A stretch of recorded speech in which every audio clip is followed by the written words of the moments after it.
thank everyone for joining us today. We have a nice group representing a variety of nonprofits and some associations today.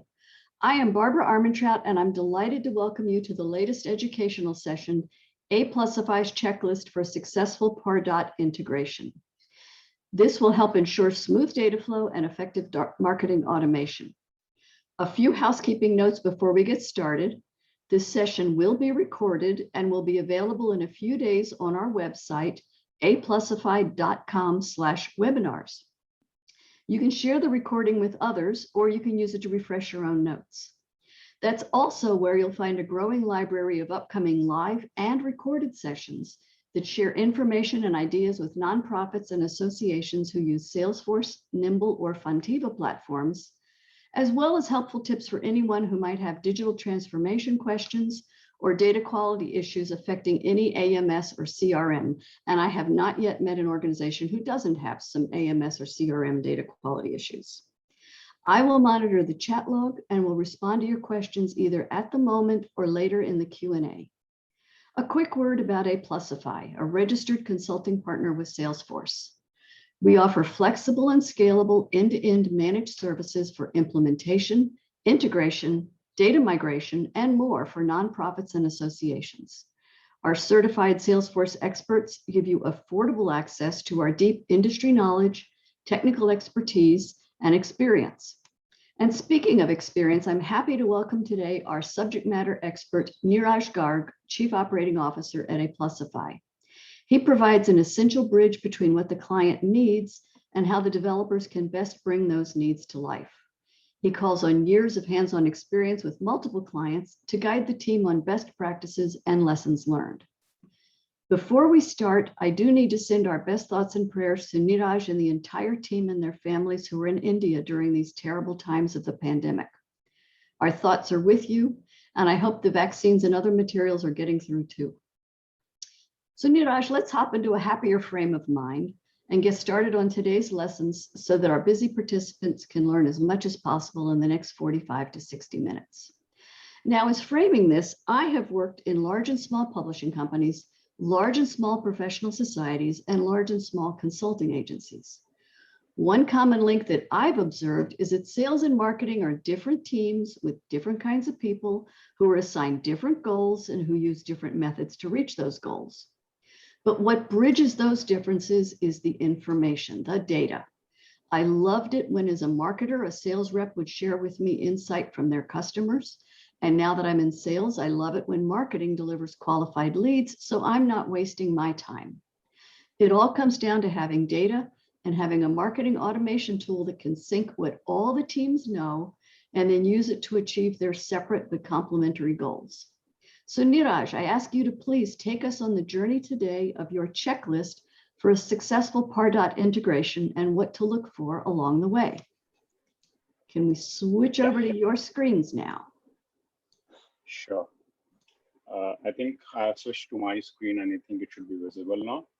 Yes. Did you want to switch over to the presentation format? Yeah.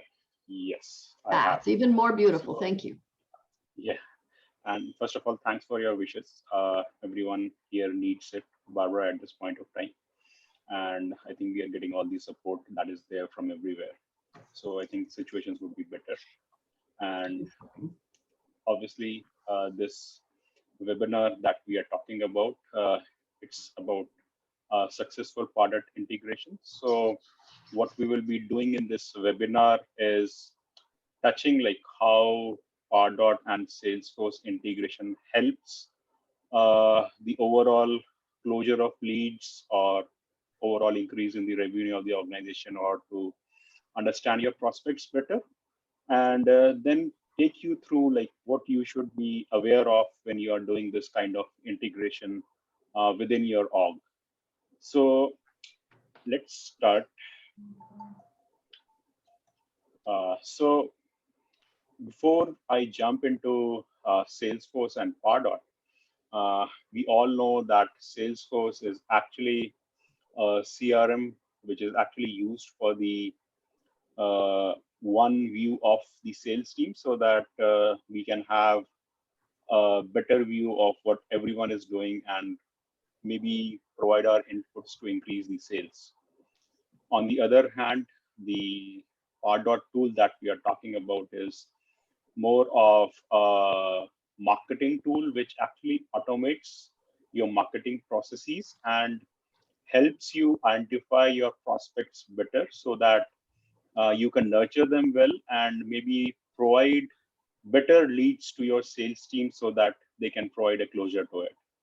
Now, if we try to understand and we see every organization or any non-profit or association, right?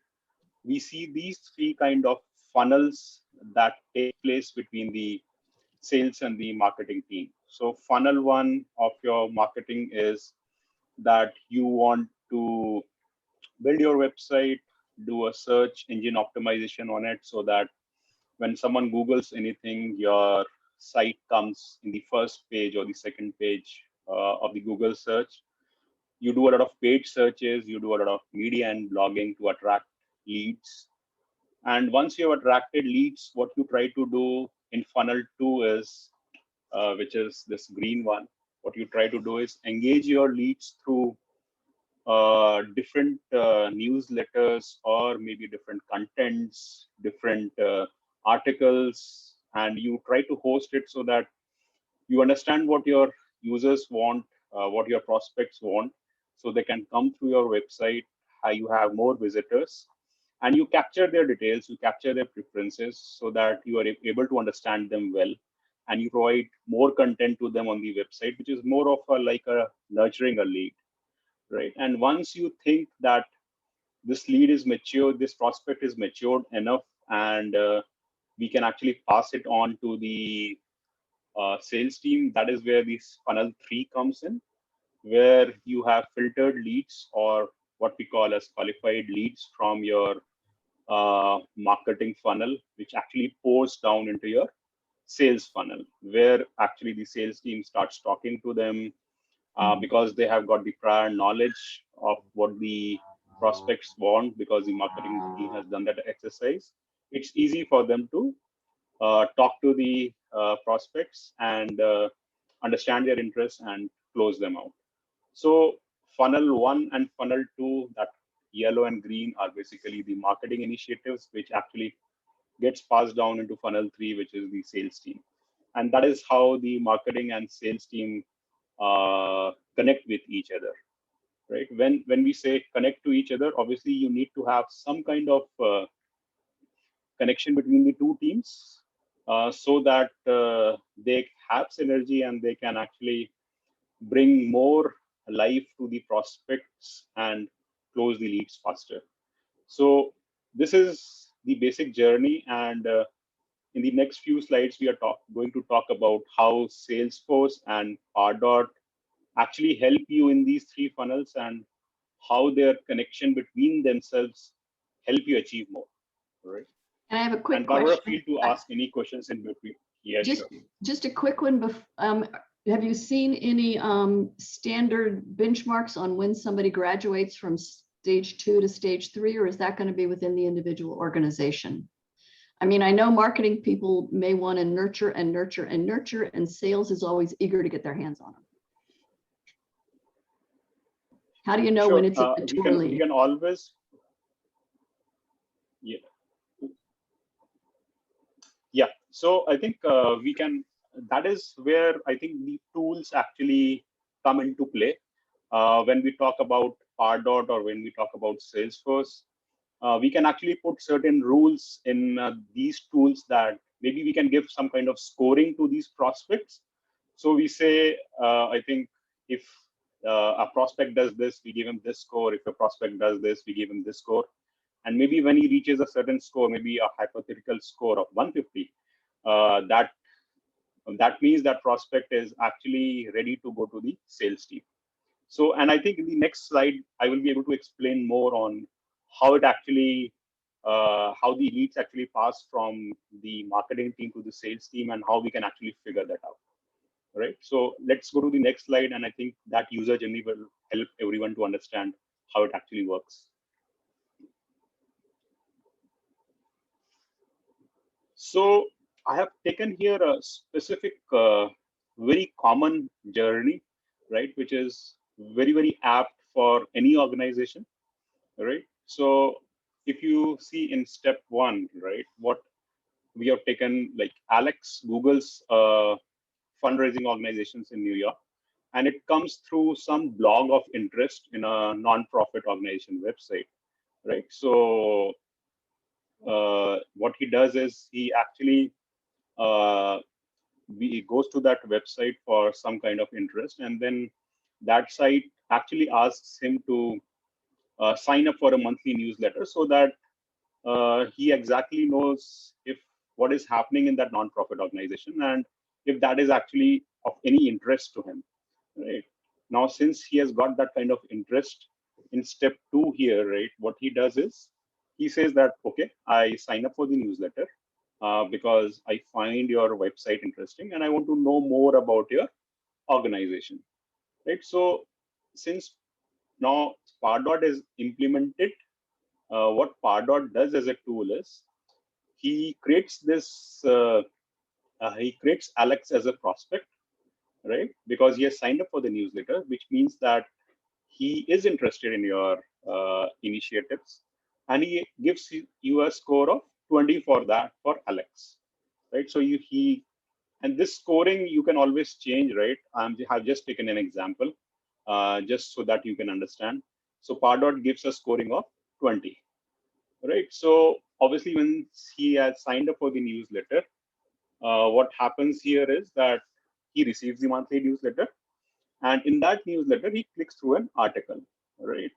So if he clicks through an article, you obviously know what he's more interested in. So Pardot actually has captured his preferences, and he receives another 15 points more because he has clicked through an article, right? So that is how Pardot keeps on scoring, right?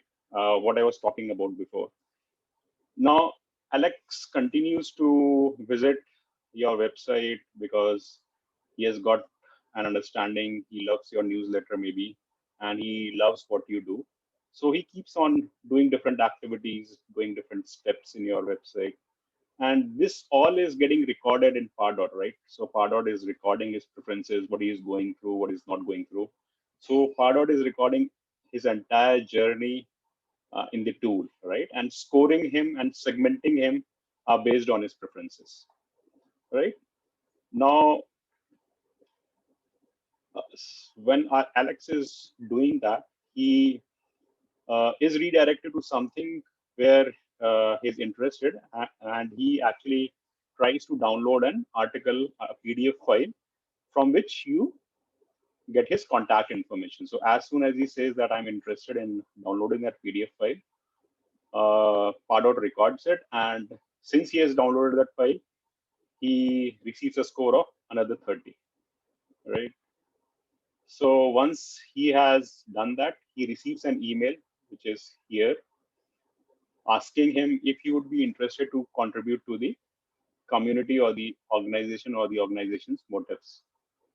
Since he has been surfing a lot, he opens it and fills in the form, right? Which means that he's actually interested in the cause of the non-profit organization that he's surfing through. So he receives a score of another 50 for submitting that form and showing his interest. And at this point of time, right, Pardot has been algorithmed or programmed in a way that it gets a trigger that since he has downloaded your PDF file and is ready to contribute to the community, this is the right time to mark Alex as a qualified lead because he's interested. And I think it is the right time to move this lead to the sales team. So Barbara, what you are asking about, like how to figure out when to move from marketing to sales. It's right? ideal. This is how Pardot, yeah. So this is actually facts, right? Because you are capturing this data and actually tells you, right, since it has got a score of whatever, it's ready to move to sales team, right? Now here the work of, sorry. I have another question now because this is beautifully mapped out. Now, let's say I'm in the IT department, because I know a lot of our folks listening today are in the IT department. And they're probably hearing from the sales team, when are you going to get me these leads? When are you going to get me these leads? From what I see, there are some points along here where the IT team is going to be waiting on other departments to provide some of the email and the autoresponders. Is any of that, are there any templates or structures within Pardot to help set that process along? I don't want our IT folks to have to be sitting and waiting. I know what it's like to wait on another department before you can do your job.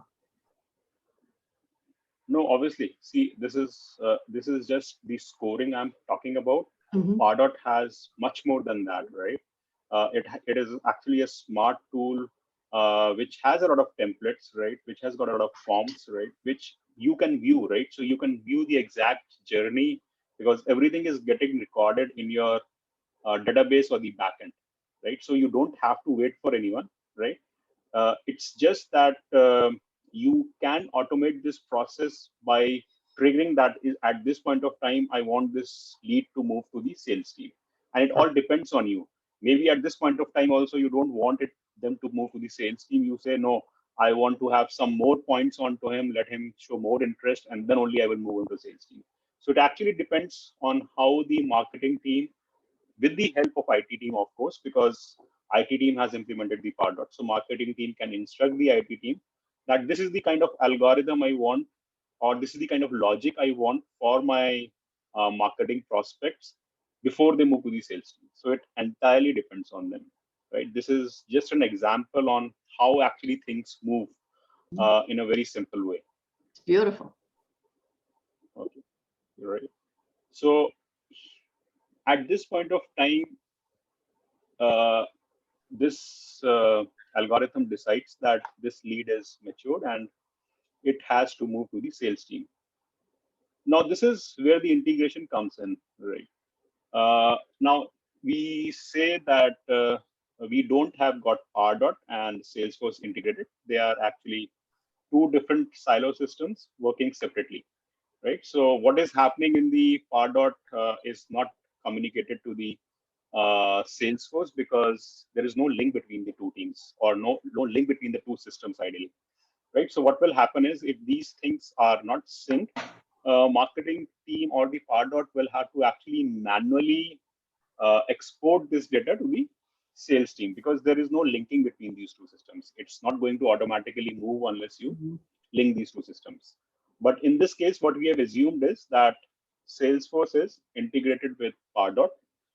So what happens is as soon as this lead becomes a matured lead, it actually automatically passes it on to the Salesforce, right? Where it is automatically assigned to a sales representative, Sarah, right? So Sarah is assigned this prospect with all the information that has been gathered from the beginning of Alex when he started Googling this site, right? So Sarah has all the information of what has happened, how this user journey has been, which articles he has clicked, which newsletter he has downloaded, what all he has been searching for, what was his location, right? So he gets all the information in his database.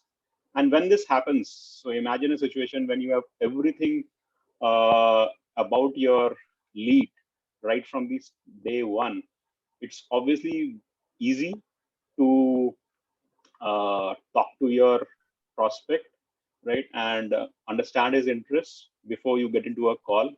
And obviously, this increases the chances of your closure because you have everything that you need to close that lead. So that is how it all works out, uh, and that is why Salesforce and Pardot integration helps you and benefits you in a very simple way to have a better ROI and maybe bring two systems together, talk to them, and similarly, Pardot Salesforce data can gradually move to Pardot and say that this lead has been closed and it can be marked as closed in Pardot. So this prospect has been marked as closed, which is actually a win for the marketing team as well as the sales team because both have contributed. And if the system is integrated and the senior management wants to see like how this lead was closed, They will exactly know what the marketing initiatives were, what the sales initiatives were, how was this exact journey that led to the closure, and they can actually form a lot of strategies based on how the closure happened. And it can be an experience to tell your maybe new hires or new managers that you hire for sales and marketing on how exactly the things work and what is it required to close the leads. Mhm.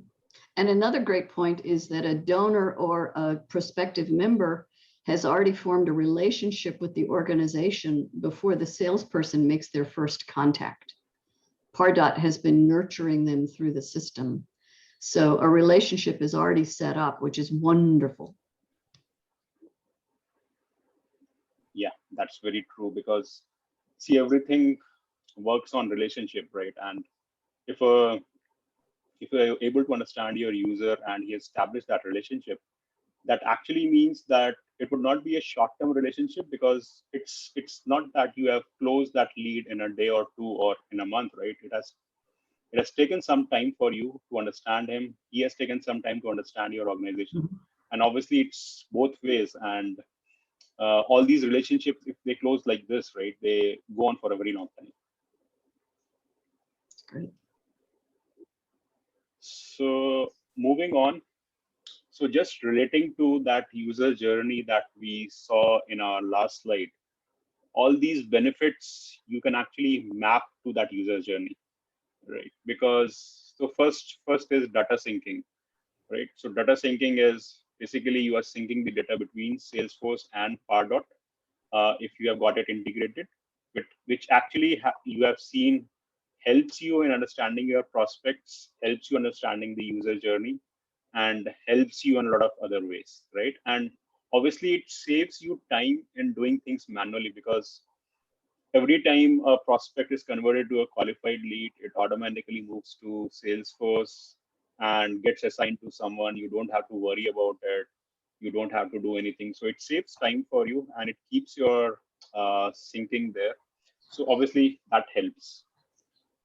Second is prospect tracking and scoring. Obviously, we have seen that how Pardot was tracking the user preferences, the prospect preferences, assigning him scores based on their actions, and keeping a track and segmenting those prospects.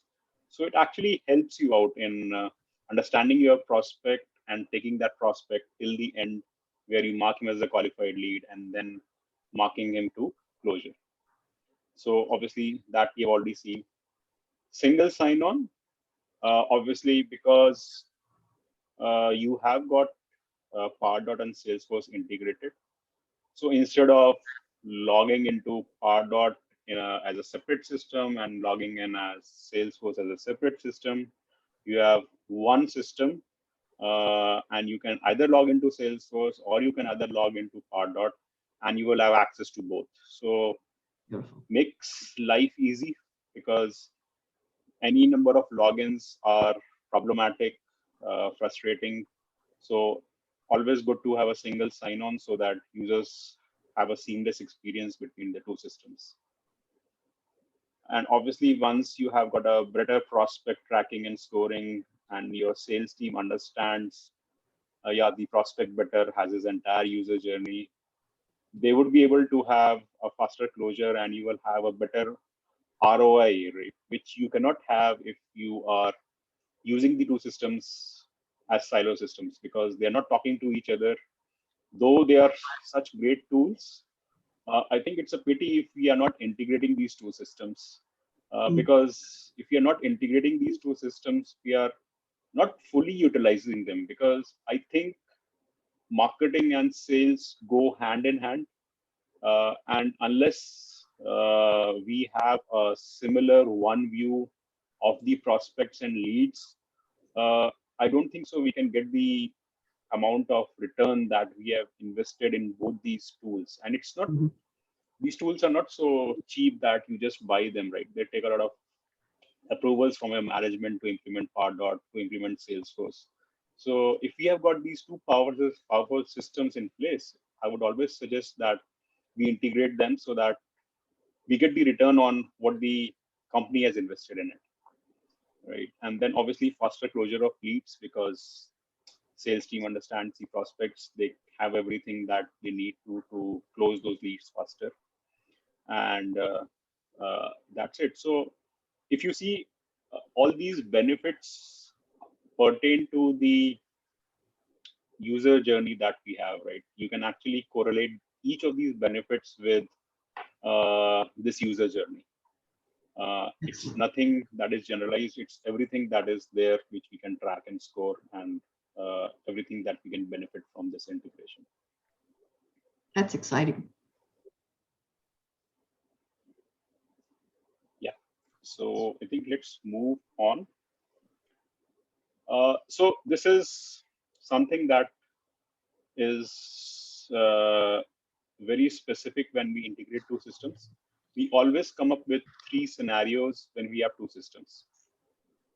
And the first scenario is that we have data only in Salesforce.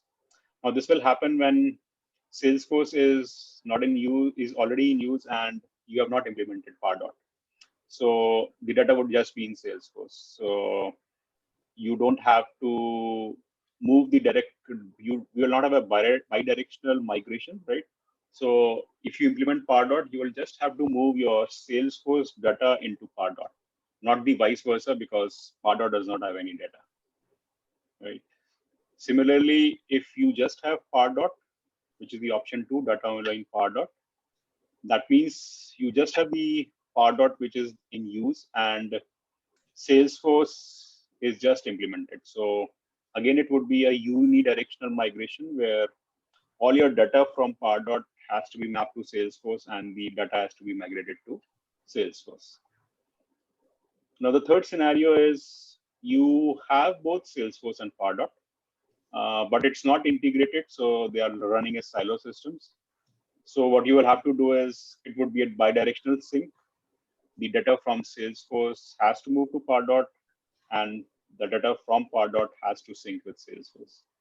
So the first 2 scenarios, these ones are unidirectional sync, and this one is a bidirectional sync. And I think this is very important to understand before we start any integration on where the data is lying. Either it is on both the systems or it's just on one system, so that we can design our future strategy, or your IT team or the technical team, whoever is doing the integration for you, can design the strategy based on these 3 scenarios.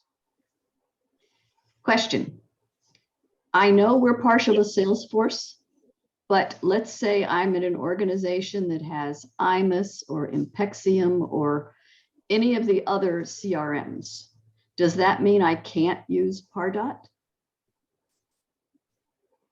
No, that does not mean you cannot use Pardot, because Pardot has its own APIs, which we call, or the interfaces in simpler terms, which actually helps you integrate with any other CRM, right? So you just need to search for those APIs and integrate them. So whether you are integrating Salesforce with Pardot, or you are integrating Pardot with any other CRM, the process remains the same, right? But since Salesforce and Pardot are now the same, right? So it's easy to integrate Salesforce and Pardot, but the process will exactly remain the same. You have to do the exact same steps that you're doing in the integration of Salesforce and Pardot.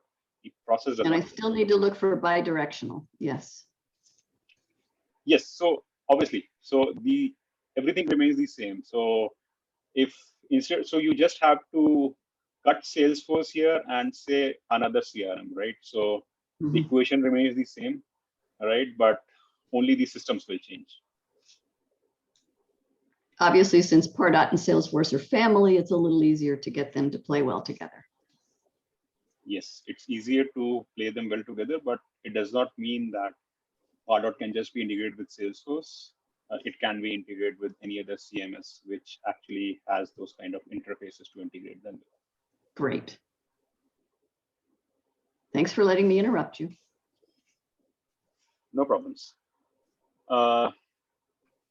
This is a checklist which you should actually ensure. The checklist can be much more detailed, but these are the top 6 that we recommend before doing any kind of Salesforce-Pardot integration. And these are some of the things which we experienced that people miss when they're doing the integration.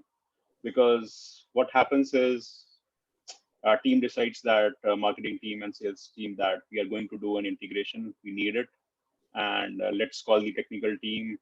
Let's understand from them what is required and let's get the ball rolling. And that is what happens. So our point is that when there are two main businesses, which is the marketing team and the sales team, and they have decided to integrate these two systems, there must be certain logic behind or the benefits behind integrating that, right? And those are the two best teams who know the business logic or the algorithms that are there, what kind of fields are there, what kind of fields have to be moved. So always we would be advised that you should have a buy-in from both the teams, from both the marketing team and the sales team, that this is the integration, this is what we are going to do. What are your expectations out of it, right? What do you want to move? What you don't want to move? Because there are certain things business does not want to move. There are maybe certain fields in Pardot which are not relevant to Salesforce, which they don't want to move. They just keep it for marketing purposes. And there will be many things in Salesforce that is not required for Pardot. And that idea only business users can give you because they are the best judge. They know what to move, what not to move. So always, first of all, get a buy-in from the business users, have a meeting with them or have sessions with them to understand what is required, what is not required. Because unless you know what is required, what is not required, there is no point in starting the migration or the syncing process. It will definitely fail. And the suggestion I have going through this is get buy-in at the highest possible level you can get it so that the approval flows down. That makes a lot of the internal situation flow smoother. And the way I like to do it is to ask them, what can we do with these systems to make your job easier, more efficient, more effective? You know, how can we make you a hero today? And that's when they'll start telling you, I wish this report would show me this. It can get them to open up about something they may not yet fully understand. That's a very valid point. Once they become a champion of what can be, they'll stop getting in the way of what you need to get done. Okay. That's absolutely true. That's absolutely true. And I think most of the times they miss this opportunity because we think that it's more of a technical business to do where we just need to hire some vendor or talk to our internal IT team and they will get it done. But I think if you are an IT team and you have got that kind of, or maybe you are taking help from some other vendor or your partner, I think you should ensure that you have got all your requirements listed from both the teams. And obviously it has to be a top to bottom approach where you get it to the highest level first, right? And I think once you get that, the next step is to map those two systems. And what you are actually mapping is the different fields that they have, right? So you have a prospect in Pardot, but there is nothing called a prospect in Salesforce because it's a sales system, right? You have leads and opportunity, but you don't have prospects, right? So you need to understand how that mapping would be between these two systems. What prospect will map to, what lead will map to, what opportunity will map to, and what different other fields in the backend will map to. Because half of the times, what happens is we don't do the field mapping correctly, and then imagine if you have not done the field mapping correctly and you are moving wrong information from one field to another, it would be a complete mess because the data which should be somewhere else would be lying somewhere else and you will be finding it in a different place. So obviously spend time doing that mapping very, very correctly. And once you've done that mapping, it's obviously good to go back to the business and ask them if you are missing anything or is it something that you have done correctly. There is no shame in asking that. And if you do that, you will have their contribution as well. And they will also know that they're involved in the entire process. Great point. And third is, as obviously I was talking about, because you are moving or making two systems talk to each other and you are moving one data from into another system, another data into another system. So you have to ensure that whatever you are migrating is actually correct and the data is not missing in that system. So it may be that the prospect email ID or the prospect phone number is missing in your Pardot database, and you don't kind of do a data health check on that. And without doing a data health check, you move the entire data from Pardot into Salesforce. So what will happen is the email IDs that were missing or the phone numbers that were missing in Pardot will be missing in Salesforce as well.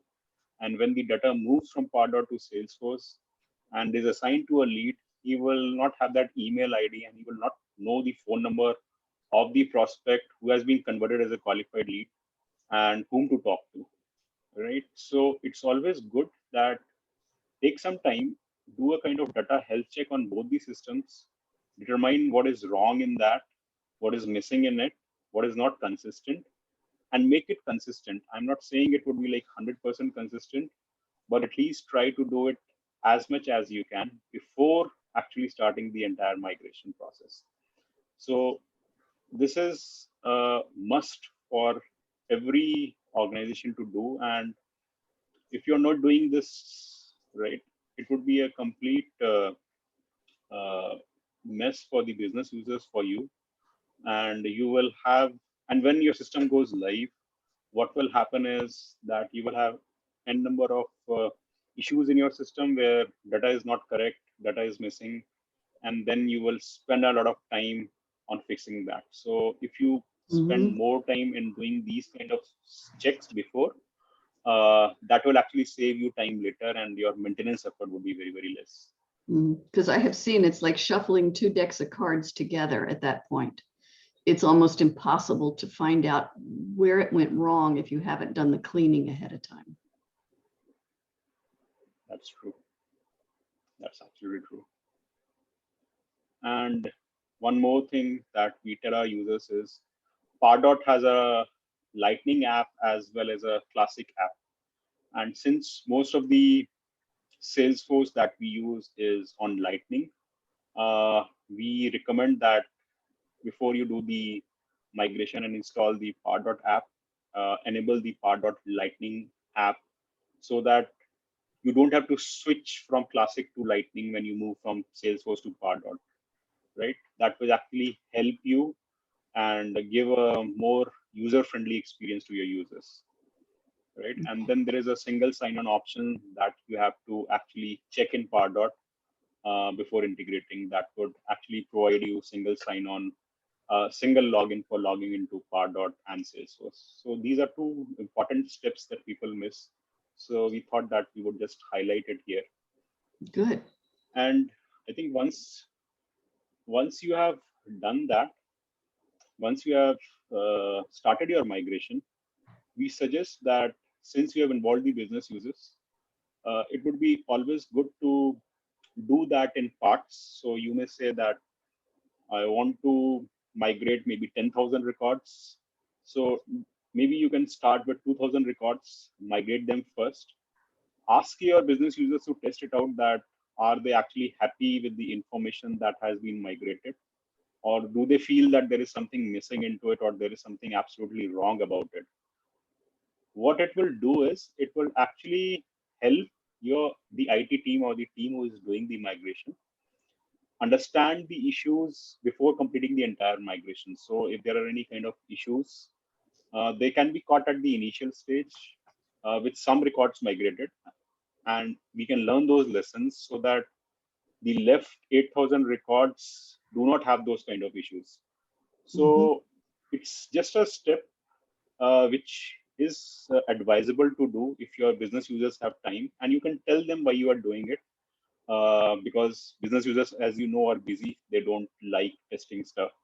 But if you can make a case study about it and explain them why you are doing it, I think that will keep your business users tied up with you, and you will have a buy-in of the migration even before the actual live testing, right? So you are telling them and making them test. So you have a buy-in for 2,000 records, then you have a buy-in for another 2,000 records. So when the actual migration happens for the total 10,000 records, you are safe, right? Because your business users have signed in for all those records, and they are happy, and they also are comfortable, and they are not anxious that what is going to happen, because they are seeing the baby grow. Okay, they are seeing how their baby is growing day by day, and they can pick out which clothes the baby is wearing. Yes. Yes. I mean, I saw an example recently where there was one business user who just, had no patience, just get it done, just show it to me when it's done. But the IT team knew that some of the features that person needed were ready for testing. So they got the squeaky wheel to do some of the testing. And boy, did they win over a champion at that point, because the challenge was, okay, can you break this? Can you show that it's not working for what you need, or is it fine? And the business user was thrilled to be able to be part of the testing at that point. Yeah, I think that's a very good example. And I think it's good to know that business users were excited. But most of the times we assume that they would not be happy, and we just keep on going with our process. But yeah, obviously, if we can do that, it's good for us. It is good for the entire team, in fact, because when you're doing an integration or a migration activity, it's not just the IT team, or it's not just the business team or the other teams. It's a complete team effort that you have to do to make it successful. So, and that is only possible if you engage the teams with you. If you don't engage the teams with you, they would not be worried about what you're doing. And then it will not last be step is also a very important one. Yeah. And then you will not have that blame game that you did it wrong or you did it right. It could be everyone will take that responsibility of failure or success, whatever it is. But there are huge chances that it would be a successful integration if everyone is involved in it.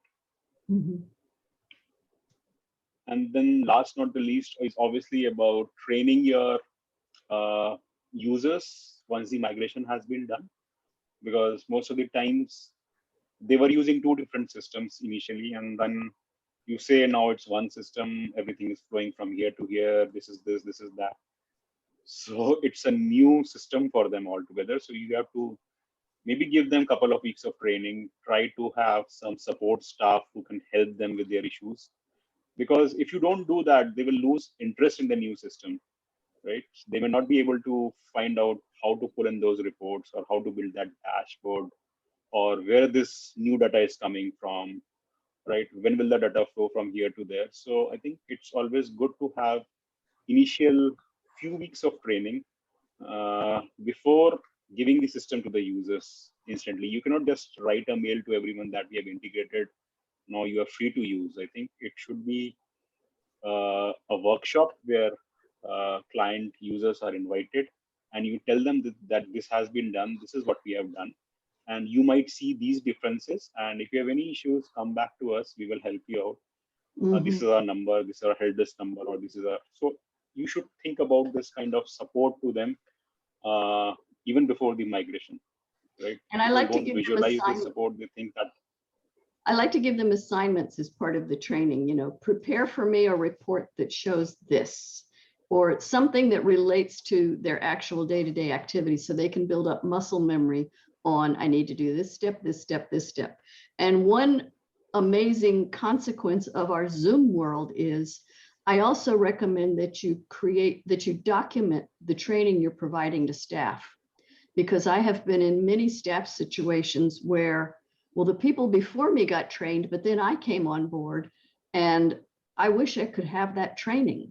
So preserve and document your training so you can play it for new hires, or if someone gets promoted into a different situation and they now need to know more about the system than they did before. Be sure you've got it documented. very valid point, Barbara. Documentation is very, very important because that actually reduces your dependency on the teams, and you can share your document with anyone who is coming new to the stuff. So I think there's many more things that you can do, but I think these are the things which, based on experience, we have realized that are important too and often get missed because we are not able to visualize all these things beforehand.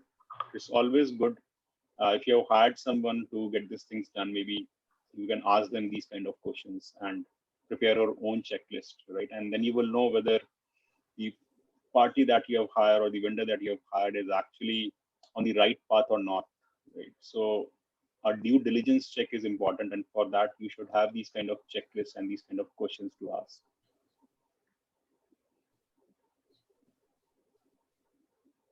Now what we are going to do is look at some of the reports that you can pull once we have integrated these two systems. So this is one of the benefits that you get because Salesforce, as you know, has a very good reporting system. And once the data is there, which is centralized, and Salesforce has access to the Pardot data and Pardot has got access to Salesforce data, you can actually pull in different reports, which can actually help you understand what is going right and what is going wrong. So we have just pulled two sample reports, which can actually help you understand on how these reports help. So this report actually helps you understand the performance of your campaign. So every marketing teams runs different campaigns. So we have just blurred this because these are actual campaign names. So we just have hidden them. So on the left hand side, if you see this cursor, these are the campaign names, right, which the marketing team has run.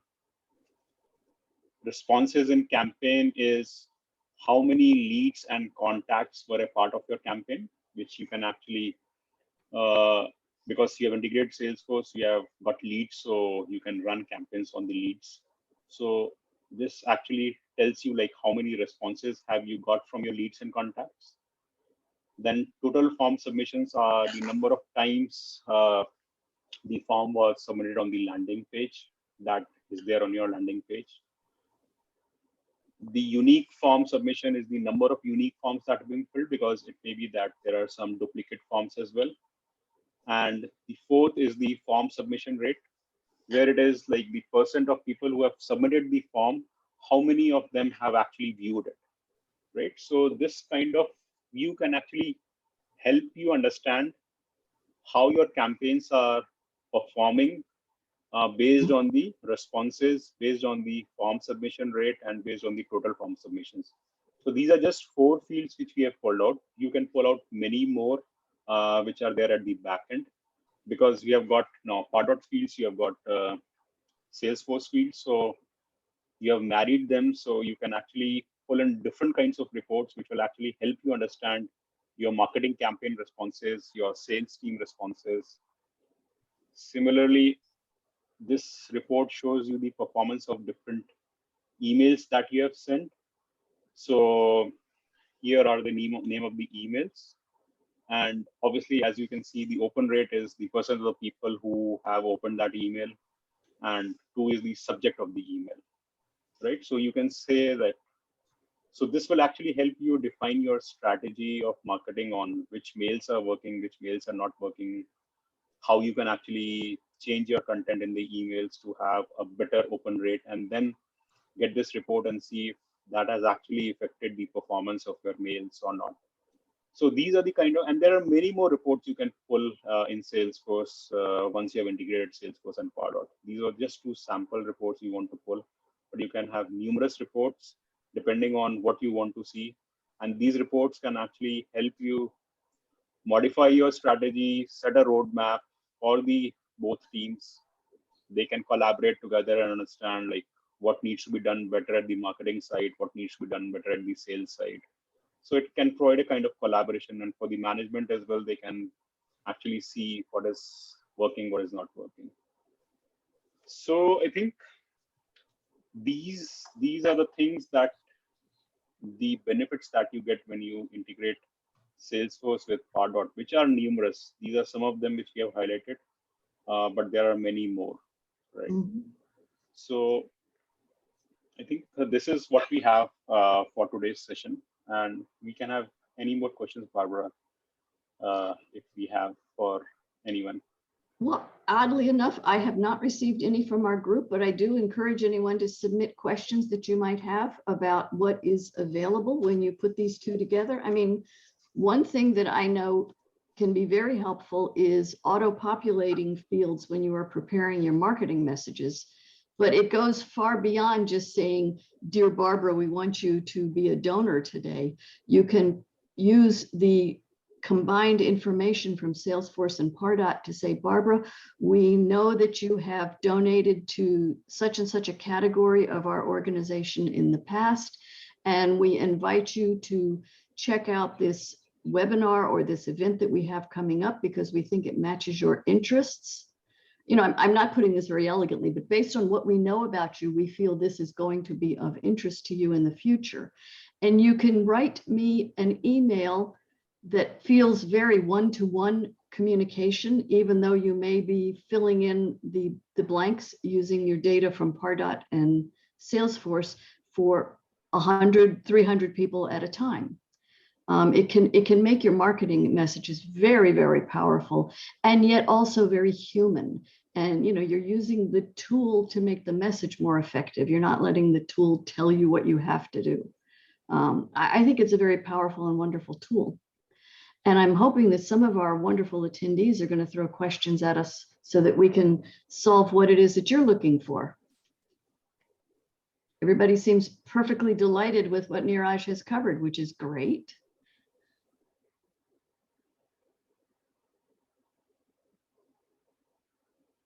No questions coming in?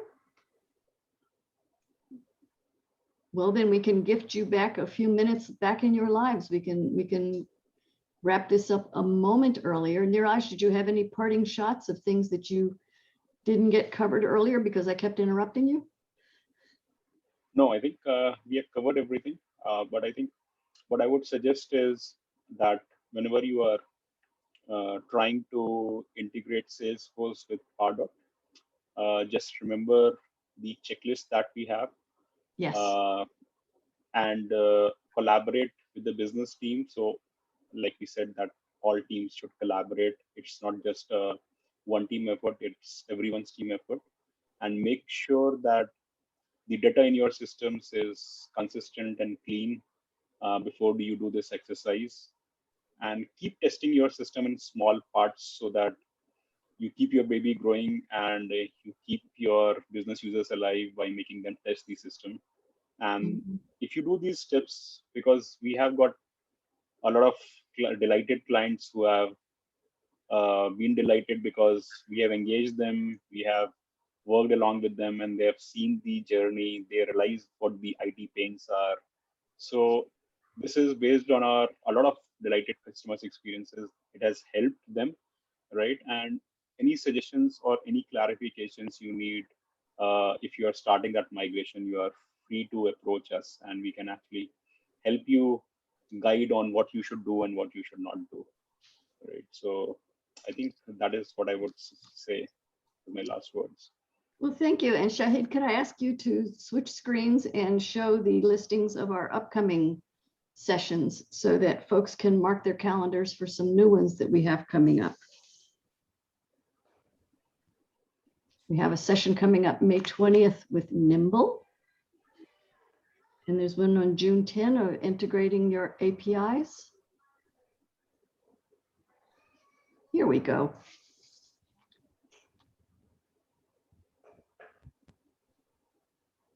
And we thank everyone for joining us today. And I hope this has been helpful for you. And we welcome your questions.